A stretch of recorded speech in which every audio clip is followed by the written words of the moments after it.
Hey everybody, we're back again for some more damage control.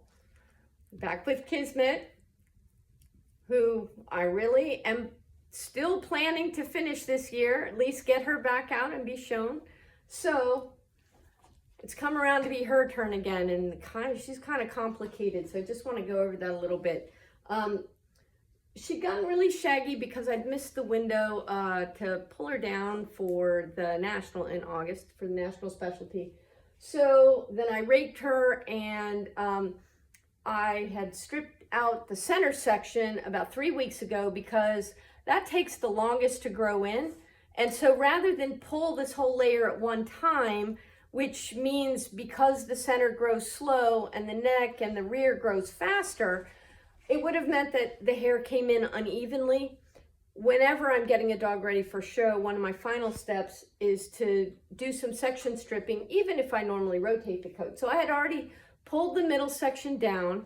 So what that means now is I've got bushy stuff back here on the rear, and I've got bushy shoulders, bushy neck, and I've got this long, seemingly long mop on the top of the head. And I say seemingly because while some of it is very long, I have been raking and pulling her hair every 2 weeks on her head to create this layer underneath this long hair.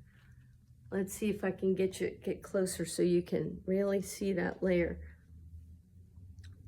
There's some short hair right in there. So what I'm gonna do today, my biggest focus is now it's time to take the rest of this long hair off, so that she'll be growing in a really nice skull cap in the next 2 months or so. What I'm pulling now will take about 6 weeks to sprout.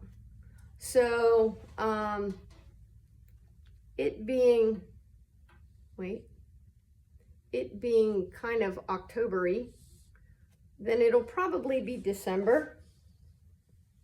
Now, also, Kismet doesn't love to have her head done, but really it's more about restraint than it is about the stripping. So I'm just gonna, if I need to, unexpectedly take a little more time to go slow so we can cooperate about this. There are 2 options. I guess there's 3, but giving up isn't one that I'm gonna choose. The 2 options are to get really stern and say, knock it off, and give them a good shake and maybe grip the face and kind of give them a correction for the behavior. In the short term, that can help, but in the long term, it just shuts them down. And I don't like that as much. So instead, I would rather just have them see the process is inevitable. So I do that with different holds, different ways of gripping the face, gripping the beard, maybe till I get a little cooperation. And if she needs to sit, that's fine. But I'm not gonna stop and I'm not gonna quit. The only thing I would give a scold for is if she's fussing so much it's gonna break my grip, or it's or if a dog was gonna put their mouth on me. She's not going to do that, partly because I'm holding her face, but she wouldn't anyway. There's different ways you can hold that are more or less offensive sometimes to them. So I'm trying to be as non-confrontational about holding her as possible. So that's why I'm gripping her under the chin, and my fingers and my thumb come up on the muzzle. If I wanted to be more forceful, or if she was really giving me a harder time, I might reach over this way, but that's hard to build cooperation from. You can also just hold the beard and get them to be still for you that way. And sometimes you can hold the skin on the side of the head, and that has a bonus of kind of controlling the head and tightening the skin, and making the hair easier to pull, because sometimes what they're responding to actually isn't even the restraint, but if the skin isn't taut then or tight, when you pull, then the pulling can be less comfortable. So there are some different things that you can do there.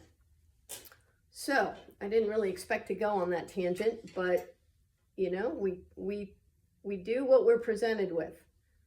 So I'm pulling this long hair. In 6 weeks, this hair that I'm pulling now will sprout. And in 7 or 8 weeks on the head, it'll be a beautiful tight skull cap.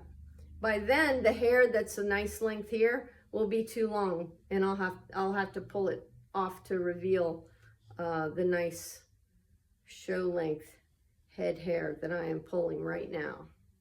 It's important to remember whenever you're pulling hair that that hair won't be replaced for 6 to 8 to 10 weeks, depending on where you pull it and how fast that dog's coat grows.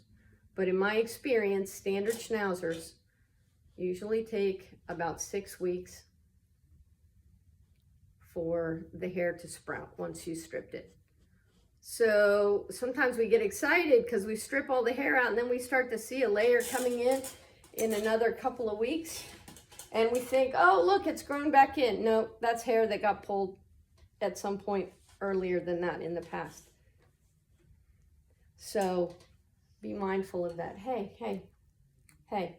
Now I'm giving her a little bit of verbal feedback of this has gone on long enough. This micro lack of cooperation is a little bit of BS here. Good girl. Thank you.